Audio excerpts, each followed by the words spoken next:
ये कहानी है ठंड में कंबल की हेरा फेरी। जबलपुर नाम के गांव में सोनू और मुन्नी दो भाई बहन रहते थे। उनके माता पिता का देहांत कुछ वर्ष पहले ही हो गया था, जिसके बाद दोनों भाई बहन अकेले हो गए और जैसे तैसे इधर उधर छोटा मोटा काम करके अपना गुजर बसर करने लगे। सोनू, आज बाहर बहुत ज्यादा ठंड है, तो तू घर से बाहर मत निकलना। मैं शाम तक कुछ काम करके थोड़े बहुत पैसे कमा लूंगी और उन पैसों से हमारे लिए खाना और एक कंबल खरीद के ले आऊंगी। लेकिन दीदी, कंबल तो बहुत महंगा आता है। इतने से पैसों में खाने के साथ कंबल कैसे खरीद कर लाओगी? मैं कोशिश करूंगी कि मालकिन से कुछ पैसे उधार ले लूं, पर मैं उन्हें बोलूंगी कि ठंड में हमारे पास ओढ़ने के लिए कंबल नहीं है, तो शायद हमारी वो मजबूरी समझकर वो मुझे कुछ पैसे उधार दे दे। मुन्नी अपने छोटे भाई सोनू को घर पर छोड़कर काम करने के लिए चली जाती है। वहाँ इतनी ठंड में वो पूरी हवेली में ठंडे पानी से काम करती है और उसकी मालकिन उसे दिन के 50 रुपए दे देती है। मालकिन, क्या आप मुझे कुछ दिन के पैसे उधार पर दे सकती हैं? हमारे पास कंबल नहीं है और इतनी सर्दी में बहुत ठंड लगती है। अगर आप मुझे कुछ पैसे दे देंगे तो मैं अपने और अपने भाई के लिए कंबल खरीद लूंगी।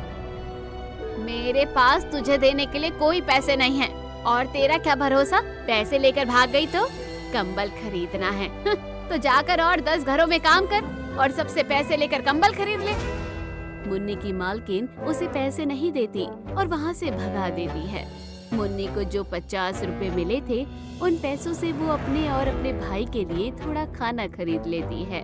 तभी उसे रास्ते के कोने पर एक बूढ़ी औरत दिखाई देती है जो लोगों से खाना मांग रही थी। भगवान के लिए कुछ दे दो खाने को भैया, बहुत भूख लगी है। ये दादी माँ तो बहुत भूखी लग रही है, मैं इन्हें अपने खाने में से थोड़ा खाना दे देती हूँ। मुन्नी अपनी थैली से 2 रोटियाँ और सब्जियाँ निकालकर उस बूढ़ी औरत को खाने के लिए दे देती है। ये लीजिए दादी अम्मा, आप ये खाना खा लीजिए।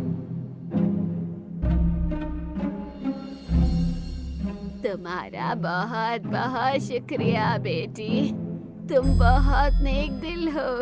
मैं इतनी देर से लोगों से खाने को एक रोटी मांग रही थी, लेकिन किसी ने मुझे कुछ नहीं दिया। मगर तुम एक छोटी सी बच्ची के अंदर कितनी दया है। दादी माँ, मैं भूख की कीमत समझती हूँ। मेरे माता पिता नहीं हैं और कभी कभी हमारे पास इतने पैसे भी नहीं होते कि मैं और मेरा भाई 2 वक्त का खाना खा सके। इसलिए जब भी मैं किसी को भूखा देखती हूँ तो मुझे बिल्कुल भी अच्छा नहीं लगता। मुन्नी की बातें सुनकर बूढ़ी औरत की आंखों में आंसू आ जाते हैं। बेटी, थोड़ा होने के बाद भी उसमें से तुमने अपना हिस्सा मुझे दे दिया। तुम्हारा साफ नियत और दूसरों के प्रति दया के भाव के कारण मैं बहुत खुश हुई हूँ। तुम्हारी इस रोटी के बदले मैं तुम्हें कुछ ज्यादा तो नहीं दे सकती, लेकिन मेरे पास एक ये कंबल है। तुम इस कंबल को ले जाओ, ये ठंड में तुम्हारे बहुत काम आएगा। क्या आप सच कह रही हैं दादी माँ? क्या मैं सचमुच ये कंबल लेकर जा सकती हूँ? हाँ बेटी, वैसे भी मेरे पास ओढ़ने के लिए एक कंबल तो है ही और एक कंबल मेरे पास रखा ही रहता है, तो ये भला मेरे क्या काम आएगा? तो तुम इसे ले जाओ। बूढ़ी औरत मुन्नी को वो कंबल दे देती है और वो कंबल पाकर मुन्नी बहुत खुश होती है। मुन्नी घर आकर अपने भाई को सारी बातें बताती है, तो उसका भाई भी मन ही मन बूढ़ी औरत का बहुत धन्यवाद करता है। दीदी, क्या हम उन बूढ़ी दादी को अपने साथ नहीं रख सकते हैं? वैसे भी हमारा दुनिया में कोई नहीं है और वो बूढ़ी दादी भी अकेली रहती है ना। अगर वो हमारे साथ रहेगी तो उन्हें रहने को घर मिल जाएगा और हमें दादी माँ मिल जाएंगी। तुमने बिल्कुल ठीक कहा सोनू। जब कल मैं काम से आऊंगी तो आते हुए दादी माँ को घर लेते आऊंगी। हाँ दीदी, लेकिन अभी मुझे बहुत भूख लग रही है। तुम खाने को क्या लेकर आई हो? आज खाने में रोटियां और आलू की सब्जी है, ये लो, तुम जल्दी खा लो।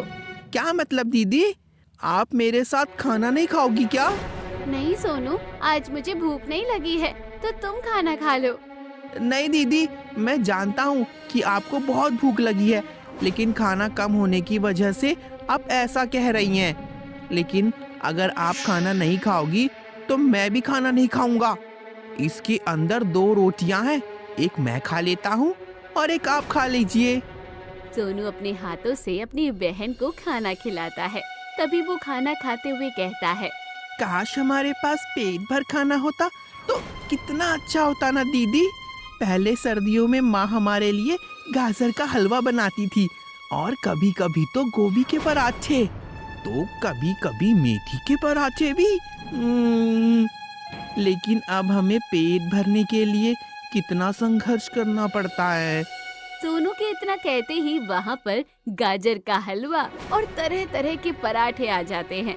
अचानक वहाँ इस तरह का खाना आता देखकर दोनों भाई बहन डर जाते हैं। दीदी, ये सब क्या हो रहा है यहाँ पर? यहाँ पर अपने आप इतना सारा खाना कहाँ से आ गया?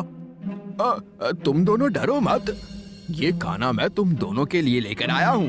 तुम दोनों अभी कह रहे थे ना कि तुम्हारी माँ तुम्हारे लिए सब खाना बनाती थी और तुम्हारा ये सब खाने का मन भी कर रहा था, तो मैंने तुम्हारे लिए ये खाना बना दिया। हमारे घर में कोई भूत तो नहीं घुस गया ना सोनू? देखो, तुम जो कोई भी हो यहाँ से चले जाओ, हमें ये कुछ भी नहीं चाहिए। अरे तुम दोनों मुझसे ऐसे डरो मत, मैं एक जादुई कंबल हूँ। उस बूढ़ी दादी ने तुम्हें खुश होकर ये जादुई कंबल दिया है। वो कोई इंसान नहीं बल्कि एक परी थी। अब तुम जो चाहो मुझसे मांग सकते हो, मैं तुम लोगों की हर जरूरत को पूरी करूँगा। कंबल की बात सुनकर दोनों भाई बहन खुश हो जाते हैं और जो कंबल ने उन्हें खाना दिया था वो दोनों पेट भर के उस खाने को खाते हैं। तुम्हारा बहुत बहुत धन्यवाद प्यारे कंबल, तुम्हारी वजह से हमने कितने समय बाद इतना स्वादिष्ट खाना खाया, वो भी एकदम पेट भर के। वरना कभी कभी तो हमें 2 वक्त की सूखी रोटी भी पेट भर कर नसीब नहीं होती थी। मैं बहुत बुरा समय देखा है ना, लेकिन तुम चिंता मत करो, अब से मैं हमेशा तुम्हारे साथ रहूंगा और तुम्हें किसी चीज की कोई कमी भी नहीं होने दूंगा। जादुई कंबल उन दोनों के लिए 2 नए कंबल लेकर देता है और घर में 2 बिस्तर भी लगा देता है। दोनों भाई बहन अपने अपने बिस्तर पर आराम से सो जाते हैं। लेकिन रात के समय अचानक बारिश में ठंड शुरू हो जाती है। उनके घर की छत जगह जगह से टूटी हुई थी, तो घर के अंदर पानी भरने लगता है और टूटी फूटी खिड़की भी खुल जाती है और घर के अंदर ठंडी हवा और बारिश की बूंदें आने लगती है। हे भगवान, एक तो पहले ही इतनी ठंड है, ऊपर से बारिश भी आ गई। तुम्हारा शुक्र है जादुई कंबल कि तुमने हमें ये कंबल दे दिया, वरना हम तो ठंड में जम जाते। हाँ जादुई कंबल, तुम्हारा बहुत बहुत शुक्रिया। अब तुम दोनों मेरे दोस्त हो तो तुम्हारा ख्याल रखना मेरी जिम्मेदारी है। तुम रुको, मैं अभी इस बारिश का भी निवारण कर देता हूँ। जादुई कंबल अपने जादू से उनके टूटे फूटे घर को एकदम नया बना देता है और घर में कहीं भी फिर से बारिश का पानी नहीं आता। ये तो तुमने कमाल कर दिया जादुई कंबल, तुमने तो पलक झपकते ही हमारे टूटे फूटे घर को नया बना दिया। मुझे समझ नहीं आ रहा कि मैं किन शब्दों में तुम्हारा शुक्रिया करूं। अरे नहीं नहीं मुन्नी, तुम्हें मेरा शुक्रिया करने की कोई जरूरत नहीं है। मैं तुम्हारा दोस्त हूँ और दोस्त तो एक दूसरे की मदद के लिए ही होते हैं। चलो अब तुम दोनों आराम से सो जाओ। उनका घर अब बिल्कुल नया हो चुका था और सोने के लिए नए बिस्तर भी आ चुके थे, तो दोनों भाई बहन बहुत आराम से अच्छी नींद में सो जाते हैं। सुबह मुन्नी की आँख खुलती है तो वो समय देखकर एकदम से हड़बड़ा जाती है। अरे सुबह के 10 बज गए, मुझे तो काम पर भी जाना है। आज तो मालकिन मुझ पर बहुत चिल्लाएगी। अरे तुम्हें परेशान होने की कोई जरूरत ही नहीं है मुन्नी, अब से तुम्हें काम पर जाने की कोई जरूरत ही नहीं, क्योंकि अब मैं तुम्हारे साथ हूँ। तुम्हें अब कभी भी पैसों की जरूरत नहीं पड़ेगी और तुम्हारी ये उम्र तो पढ़ने लिखने की है, तो तुम दोनों भाई बहन आज से स्कूल जाकर पढ़ाई करो बस। जादुई कंबल की बात सुनकर मुन्नी बहुत खुश हो जाती है और उसका बहुत धन्यवाद करती है। जादुई कंबल उनके लिए स्कूल के नए कपड़े लाकर देता है और मुन्नी सोनू को अपने साथ तैयार करके स्कूल में ले जाती है और दोनों स्कूल में दाखिला करवाते हैं। तभी स्कूल से घर लौटते समय उन्हें उनकी एक पड़ोसन मिलती है। अरे तुम दोनों कब से स्कूल जाने लग गए?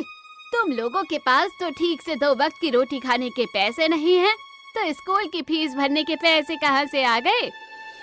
वो हमारे एक रिश्तेदार ने हमारा दाखिला करवाया है और अब से हम स्कूल में पढ़ेंगे। चलो सोनू घर चलते हैं, देर हो रही है। अचानक पड़ोसन जब ये बात पूछती है तो मुन्नी घबरा जाती है और सोनू को लेकर जल्दी से घर आ जाती है। लेकिन जब पड़ोसन का ध्यान उनके घर पर जाता है तो वो हैरान रह जाती है। ऐसा कैसे हो सकता है? कल तक तो इन लोगों के घर में बिल्कुल कुछ नहीं था, इनका घर बिल्कुल टूटा फूटा था और फिर आज इनका घर बिल्कुल नया कैसे बन गया? ऐसा लगता है इन लोगों के हाथ कोई जादुई चिराग लग गया है, वरना इन जैसे फटीचरों की हालत कैसे सुधर गई? पड़ोसन अपने घर जाकर ये सारी बातें अपने पति को बताती है तो उसका पति भी हैरान हो जाता है। कोई ना कोई गड़बड़ तो जरूर है, लेकिन तुम चिंता मत करो, गड़बड़ का पता तो मैं लगा कर रहूंगा। आज रात छिपकर मैं सब पता लगा लूंगा। जैसे ही रात होती है तो रजत उनके घर के पास चला जाता है और उनके घर की खिड़की से झांक कर अंदर देखने लगता है। अच्छा, अब तुम दोनों ये बताओ कि तुम दोनों को खाने में क्या चाहिए? क्या खाने का मन है तुम दोनों का? मैं तुम्हारे लिए वही ले आऊंगा। कल तुमने हमें हमारा मन पसंद खाना खिलाया था ना, तो आज तुम बताओ तुम्हें क्या पसंद है? आज हम तुम्हारी पसंदीदा खाना बनाएंगे। मैं तो एक जादुई कंबल हूँ, मुझे भला खाने को क्या ही पसंद हो सकता है। हाँ, लेकिन एक बार मैंने आलू की सब्जी के साथ गर्मा गर्म पूरियां खाई थी और दूध वाली गाढ़ी गाढ़ी खीर, तो वो मुझे बहुत स्वादिष्ट लगी। अगर तुम कहते हो तो मैं तुम्हारे लिए गर्मा गर्म खीर पूरी और सब्जी लेकर आ जाता हूँ। अरे ये तो मुझे भी बहुत पसंद है। तुमने जैसे ही खीर पूरी और सब्जी का नाम लिया तो मेरे मुंह में पानी आ गया। जादुई कंबल पलक झपकते ही उनके सामने खीर, आलू की सब्जी, गर्मा गर्म पूरियां पेश कर देता है और जब उनकी खिड़की के बाहर छिपकर खड़ा हुआ रजत ये सब देखता है तो उसकी आंखें फटी की फटी रह जाती है। अच्छा, तो ये चक्कर है, इन्हें ये जादुई कंबल मिल गया इसलिए उनके पास इतना पैसा आ गया है, जो कि एक ही रात में इनका घर बन गया और ये दोनों स्कूल जाने लगे। लेकिन मैं तुम दोनों के पास ये खुशी ज्यादा समय तक रहने नहीं दूंगा। आज रात ये कंबल मेरा हो जाएगा। रजत वहीं पर खड़ा रहकर उनके सोने का इंतजार करता है और जैसे ही वो दोनों सो जाते हैं तो वो मास्टर की से उनका घर का दरवाजा खोलकर उनका कंबल चुरा लेता है। जादुई कंबल सोया हुआ था इसलिए उसे कुछ पता नहीं चलता, लेकिन जब सुबह उसकी आँख खुलती है तो वो भी हैरान रह जाता है। अरे, जब कल रात में सोया था तो मुन्नी और सोनू के पास था, लेकिन अब मैं कहाँ गया ये? अच्छा हुआ जो तुम उठ गए।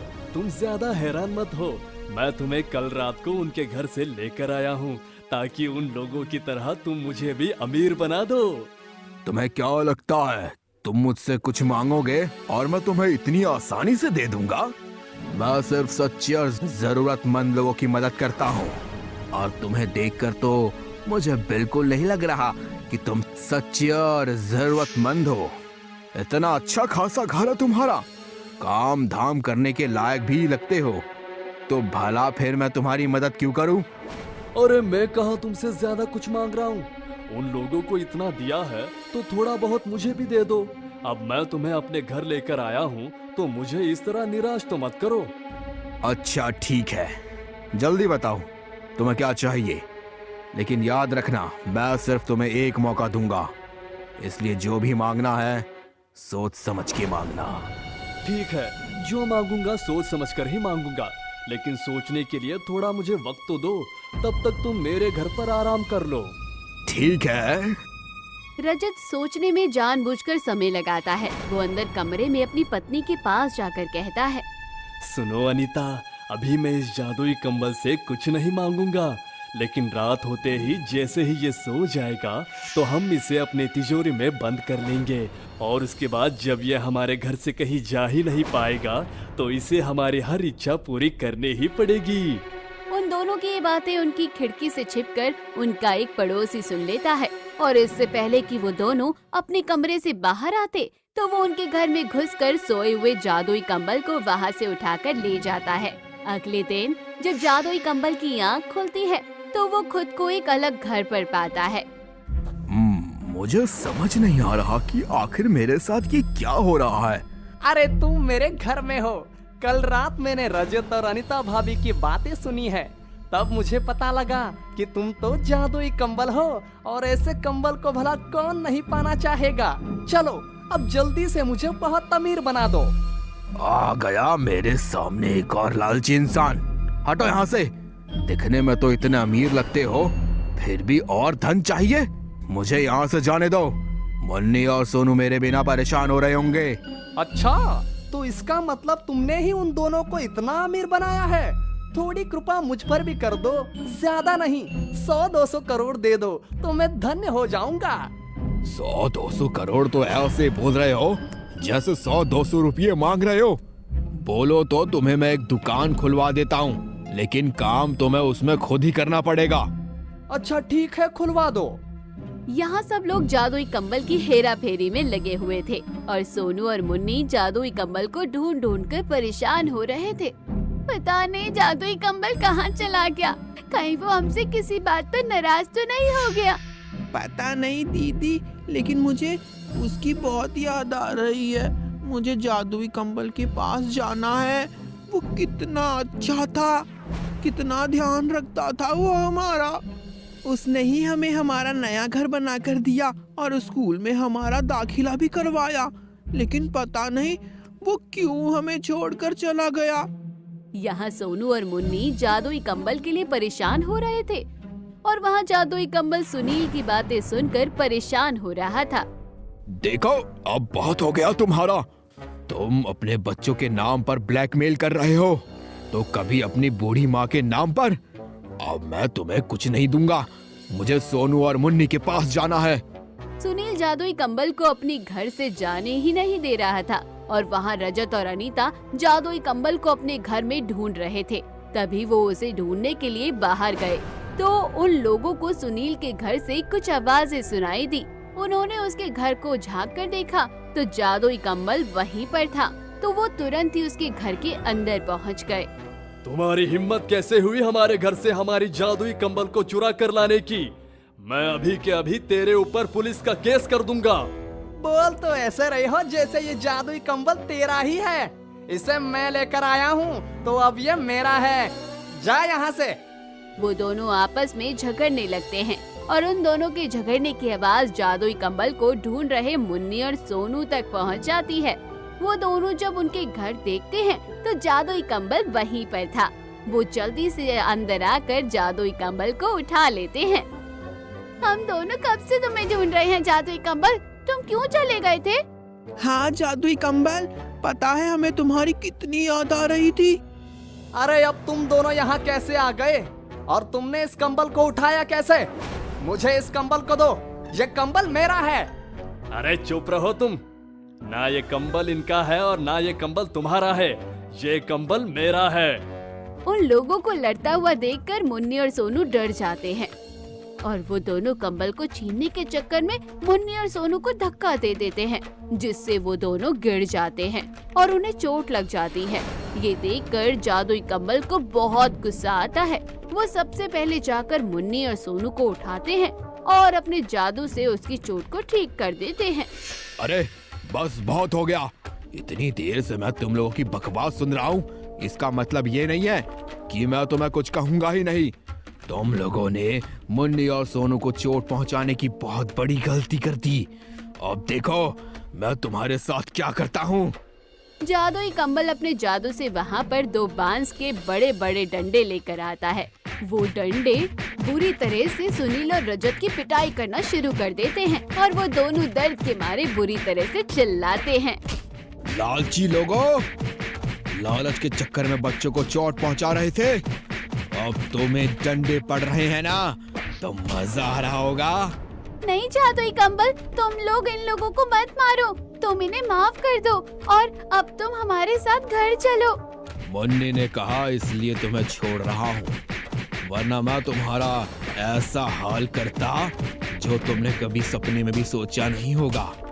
जादुई कंबल उन दोनों की पिटाई बंद कर देता है और मुन्नी और सोनू के साथ वहाँ से चला जाता है। उस दिन के बाद फिर कभी उन दोनों की हिम्मत नहीं होती कि उनके घर के आसपास भी कोई भटके। कुछ दिन बीत जाते हैं, तब एक दिन जादुई कंबल उन दोनों से पूछता है, मैं जानता हूँ कि तुम्हारे माता पिता इस दुनिया में नहीं है, लेकिन तुम मुझे बता सकते हो कि उनका देहांत कैसे हुआ। कुछ साल पहले मेरे माता पिता पानी के जहाज से हमारे एक रिश्तेदार के यहाँ जा रहे थे और तभी उनका देहांत हो गया। जहाज लौट कर आया लेकिन मेरे माता पिता नहीं आए और उन लोगों ने बताया कि वो लापता हो गए। और समुद्र में लापता होने का मतलब तो तुम समझ ही सकते हो ना।